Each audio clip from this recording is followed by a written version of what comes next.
घर पर कैद कर लिया और रात भर उसके साथ गलत काम किया, पर उस बेचारी की हालत बहुत ख़राब हो गई। तो मैंने डॉक्टर बुलाया, लेकिन मेरी जान तब निकल गई जब डॉक्टर उसका चेकअप करते ही चीखने लगा और कहा, ये लड़की तो माँ एक पुलिस इंस्पेक्टर हूँ, एक चोरनी मेरे घर पर चोरी करती हुई पकड़ी गई। उसको देखते ही मेरी आंखें फटी की फटी रह गई, क्योंकि उसकी शक्ल हूबहू मेरी मरी हुई पत्नी के जैसी थी। मुझे शक हुआ तो मैंने उसे अपने घर पर कैद कर लिया और रात भर उसके साथ गलत काम किया, पर उस बेचारी की हालत बहुत ख़राब हो गई। तो मैंने डॉक्टर बुलाया, लेकिन मेरी जान तब निकल गई जब डॉक्टर उसका चेकअप करते ही चीखने लगा और कहा, ये लड़की तो मेरा नाम अर्जुन है, मैं 30 साल का पुलिस इंस्पेक्टर हूँ। मेरी ज़िंदगी में एक ऐसा हादसा हुआ था जिससे मैं पूरी तरीके से टूट चुका था। 3 साल पहले मैं अपनी पत्नी के साथ मसूरी घूमने गया था। वह दिन हमारी ज़िंदगी का बहुत खास दिन था, क्योंकि हमारी शादी की पहली सालगिरह थी।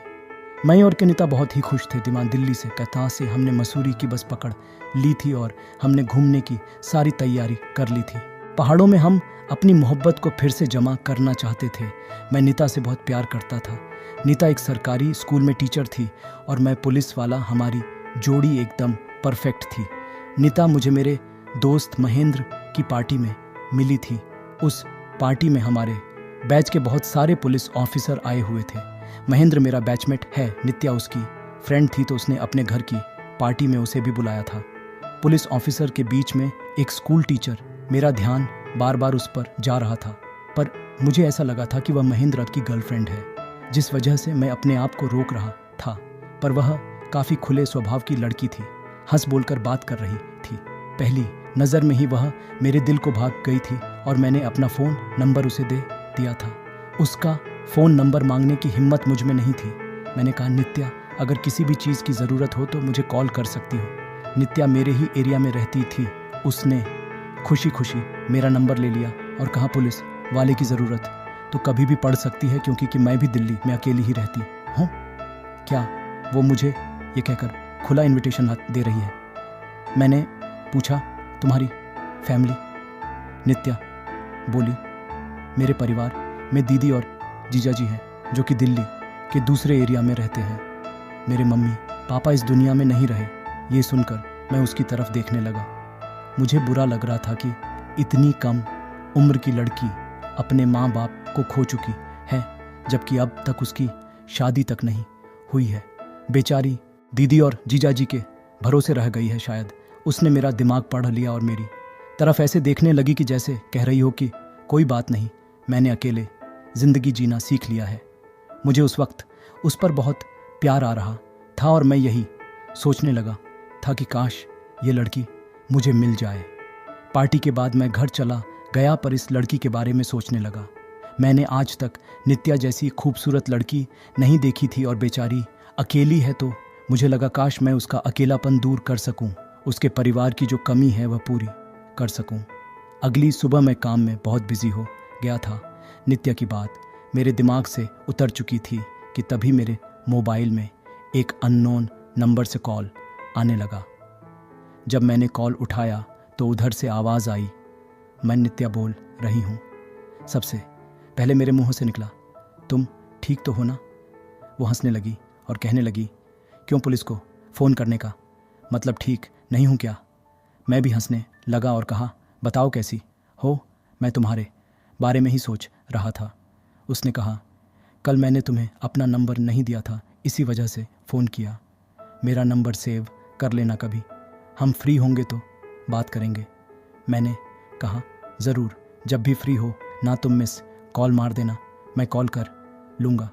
उसने कहा, मैं तो स्कूल के बाद फ्री हो जाती हूँ, आप ही तो बिज़ी रहते होंगे। मैंने कहा, ओके, जब मैं फ्री हो जाऊँगा तो कॉल कर लूँगा। फिर क्या था, जब भी मैं फ्री होता था उसे कॉल कर लेता था। शुरू में तो 1 महीना हमारे फ़ोन पर ही बात हुआ। फिर एक दिन मैंने उसे अपने घर पर बुलाया। मुझे ऐसे लग रहा था कि वह मुझे पसंद करती है और मैं भी यही जताता था कि मैं उसे पसंद करता हूँ। धीरे धीरे हमारा मेल मिलाप बढ़ता रहा और मुझे उससे इतना गहरा प्यार हो गया कि मैंने उसे दिल की बात कह दी। मैं उससे शादी करना चाहता था, मैं उसको अपना बनाना चाहता था। मैंने रिश्ते की बात उसकी दीदी जीजा जी से कही और हम दोनों की अच्छी सी शादी हो गई। 1 साल हम दोनों ने बहुत ही अच्छे से गुजारा। नित्या मेरी सोलमेट है और मैं उससे बहुत प्यार करता हूँ, जिस वजह से मैंने मसूरी का ट्रिप प्लान किया ताकि हम दोनों काम से दूर पहाड़ में जाकर एक दूसरे के साथ वक्त गुजार सके। पर मुझे नहीं पता था कि यह ट्रिप मेरी ज़िंदगी का सबसे बड़े हादसे में बदल जाएगा और मैं अपना प्यार खो दूंगा हमेशा हमेशा के लिए। मसूरी पहुंचकर भी हम बहुत खुश थे, पर एक एक्सीडेंट हमारा इंतज़ार कर रहा था, जिस एक्सीडेंट की वजह से नित्या खाई में गिर गई। इतनी गहरी खाई थी कि पुलिस को उसकी लाश तक नहीं मिली। पुलिस ने उसे बहुत सर्च किया था। एक पत्थर में उसका खून और कपड़े के कुछ टुकड़े मिले थे, पर वह कहीं ना मिली। मैं दिल ही दिल में यही मानने लगा था कि वह जिंदा हो। मैं उसे पागलों की तरह ढूंढता रहा। आखिर मेरा दोस्त महेंद्र वहाँ पर आ गया और वह मुझे समझाने लगा कि वह इस दुनिया को छोड़कर चली गई है। यह सच्चाई तुम मान लो। लंबी सर्च के बाद भी वह कहीं ना मिल पाई। मैंने हार मान ली, पर दिल में कहीं ना कहीं मुझे एक उम्मीद ज़रूर थी और वह उम्मीद से ही दुनिया कायम है। मैं बिल्कुल पत्थर का बन चुका था। सारा दिन काम में लगा रहता था। कहीं ना कहीं नित्या की मौत का जिम्मेदार मैं अपने आप को मानता था। साल बीतते चले जा रहे थे और जब मुझे उसका पता नहीं लगा तो मैंने यह मान लिया था कि वह अब इस दुनिया में नहीं रही, क्योंकि अगर नित्या जिंदा होती तो वह मेरे पास ज़रूर आती। पूरे 3 साल होती गए थे। मेरे मम्मी पापा भाई के साथ भोपाल में रहते थे। मेरी हालत देखकर कभी कभी मम्मी पापा मेरे पास आ जाते थे और मुझे बहुत समझाते थे कि मैं दूसरी शादी कर लूं, पर मैं नित्या से उभर नहीं पाया था। शादी के नाम से मैं डरता था। मैं अपनी मम्मी पापा को मना कर देता था। एक रात मैं घर पर सो रहा था। अचानक किसी आवाज़ से मेरी नींद खुल गई। मेरे दुश्मनों की कमी नहीं तो मैंने अपनी रिवॉल्वर ली और ड्राइंग रूम में निकल गया। पर वहाँ जो नज़ारा देखा, मेरी आंखें फटी की फटी रह गई। मैं बिल्कुल पत्थर की मूर्ति बन गया। मैं अपनी जगह से हिल भी नहीं पा रहा था, क्योंकि मैंने जो देख लिया था, मैंने कभी सपने में भी नहीं सोचा था। मुझे ऐसा लगने लगा शायद मैं पागल हो रहा हूँ। मैं जो देख रहा हूँ वह सच नहीं है। मेरी दिमागी हालत लगता है ख़राब हो चुकी है। लेकिन तभी सामने खड़ी लड़की मेरे पैरों पर गिर गई। उसके चेहरे पर खौफ साफ नज़र आने लगा था, जैसे कि उसने मेरे पैरों को छुए। मैं होश में आया। ये तो कोई सपना नहीं, सच है। एक चोरनी मेरे घर पर घुस आई थी ना, जाने वह पुलिस वाले के घर पर घुसकर चोरी क्यों कर रही थी। पर उसकी शक्ल तो हूबहू मेरी पत्नी नित्या जैसी थी। कोई कह नहीं सकता था कि यह नित्या नहीं है। मेरे तो कुछ भी समझ में नहीं आ रहा था। ये है तो है कौन? अब मुझे यकीन हो चुका था कि यह लड़की कोई और नहीं बल्कि नित्या है। इसके चेहरे पर मुझे कोई भी फर्क नज़र नहीं आ रहा था। वह लड़की डर कर कहने लगी, मुझे माफ़ कर दीजिए, गोली मत चलाइए। मैं बहुत गरीब हूँ और मजबूरी में चोरी करने आई हूँ। मेरे इस दुनिया में कोई भी नहीं है। मैं बस अपना पेट भरने के लिए चोरी करती हूँ। मैंने उस लड़की को तभी ऊपर उठाया और अपनी गन को मैंने सेफ में रख दी। मैंने कहा, तुम्हें पता भी है ये किसका घर है? वह बहुत हैरत भरी निगाहों से मुझे देखने लगी। उसके बर्ताव से मुझे लगने लगा कि नित्या मेरे सामने खड़ी है, बस मुझे न पहचानने की एक्टिंग कर रही है। मैंने उसे उठाया और अपने बेडरूम में लेकर आ गया। मैंने कहा, तुम्हें इसकी सज़ा ज़रूर मिलेगी। वह बेचारी बहुत घबरा गई थी और मैं उसकी तरफ जानवरों की तरह टूट पड़ा और पूरी रात उसके साथ प्यार किया। उसकी तो हालत बहुत ही ख़राब हो चुकी थी और वह तरह तरह की आवाज़ निकाल रही थी। पर मैंने अपना सारा तकलीफ़ जो मैंने 3 साल में झेला था, अकेलापन जो मैं हर वक्त महसूस करता था, वह नित्या के लिए तड़प जो मेरी ज़िंदगी का हिस्सा बन चुकी थी, सारी भड़ास उस पर उतार दिया था। जो कि नित्या है या नहीं मुझे पता तक नहीं। जब सुबह हुई तो वह लड़की बहुत ही बुरे हाल में थी और दर्द से तड़प रही थी। सुबह मुझे होश आया कि मैंने उसके साथ बहुत गलत किया। हो सकता है यह नित्या ही हो और उसकी याददाश्त चली गई हो। मैंने तुरंत एक डॉक्टर को फ़ोन किया जो कि मेरी जान पहचान वाली थी। वह डॉक्टर जल्दी से मेरे घर पर आ गई थी। डॉक्टर शिखा ने जब उस चौरनी को देखा, उसकी आंखें फटी की फटी रह गईं। कहा, अर्जुन तुमने यह क्या कर दिया? इसकी हालत तो बहुत ख़राब है। इस लड़की को कुछ हो जाए तो तुम बुरी तरीके से फंस जाओगे। यह रेप केस है, तुम्हारी नौकरी तो जाएगी ही, तुम्हें सज़ा भी हो जाएगी। मैं उसके सामने हाथ जोड़ने लगा और कहा, कोई उपाय निकालो। तुमने देखा ना, इसकी शक्ल बिल्कुल नित्या जैसी है। शिखा बोली, पर ज़रूरी नहीं कि यह नित्या ही है, और अगर नित्या भी होती तो फिर भी तुमने जो किया वह गलत किया। शिखा ने उसे दवाइयाँ दे दी और मुझसे कहा कि तुम्हें इसका ध्यान रखना होगा ताकि इसकी जान ना चली जाए, और इस केस से बचने के लिए तुम इससे शादी कर लो। शिखा की बात सुनकर मैं बिल्कुल सरप्राइज्ड हो गया था। अपना क्राइम छुपाने के लिए मुझे इससे शादी करनी पड़ेगी। इससे पहले मुझे एक काम करना पड़ेगा, मुझे इसका DNA टेस्ट करवाना पड़ेगा ताकि मुझे पता चले ये नित्या है या नहीं। शिखा चली गई। मैं उसका मरहम पट्टी करने लगा।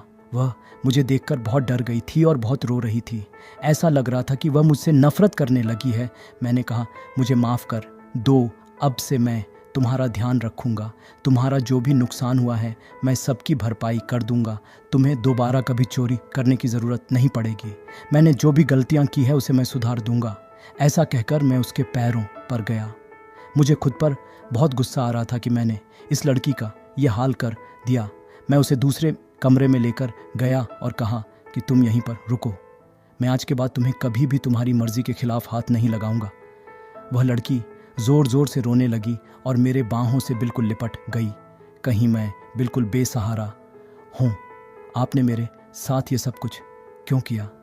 मैंने कहा, अब से तुम बेसहारा नहीं हो, मैं हूं ना तुम्हारा सहारा। बस तुम्हें कुछ दिन आराम करना है।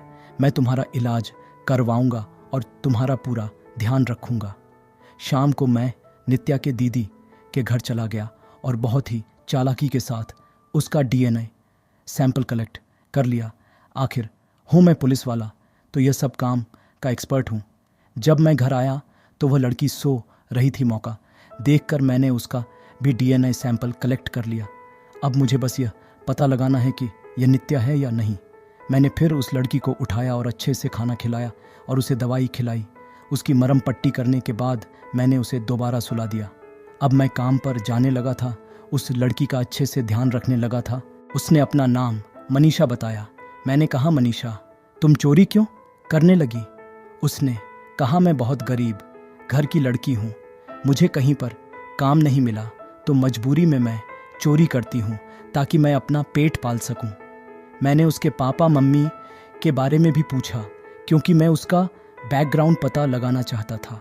उसने कहा, जब मैं 7 साल की थी तभी मेरे पापा मम्मी गुजर गए थे और तब से मैं अकेली ही जिंदगी बिता रही हूँ भीख मांगकर। मुझे उसका बैकग्राउंड बिल्कुल भी अटपटा लगा क्योंकि उसने अपना कोई भी डिटेल्स नहीं दिया था जिससे मैं वेरीफाई कर सकूं। यहाँ तक कि उस लड़की ने मुझे अपना कोई आइडेंटिटी कार्ड नहीं दिखाया था। मुझे इस लड़की को अकेले घर पर छोड़ने को डर लगता था कि मैं इस पर विश्वास कर सकता हूँ या नहीं, क्योंकि मेरे दुश्मनों की कोई कमी नहीं है। हो सकता है कोई मुझे बर्बाद करने के लिए इस लड़की को मेरे पास भेज दिया हो। मनीषा बहुत मासूम थी पर फिर भी मुझे उस पर शक होता था। बस उसे मैं अपने घर पर इसलिए रखा था क्योंकि मैंने उसके साथ बहुत जालिम जैसी हरकत की थी और वह चाहती तो मेरे ऊपर केस बना सकती थी। मैं यह भी जानना चाहता था कि यह नित्या है या नहीं। मनीषा धीरे धीरे ठीक होने लगी। तभी हमारे डिपार्टमेंट में एक अर्जेंट मीटिंग बुलाई गई। उसमें पुलिस कमिश्नर ने हमें हनी ट्रैपिंग के बारे में बता रहे थे। कई खूबसूरत लड़कियां पुलिस वालों को हनी ट्रैप कर रही थी, उससे कैसे बचा जा सकता है उसकी ट्रेनिंग हमें दे रहे थे।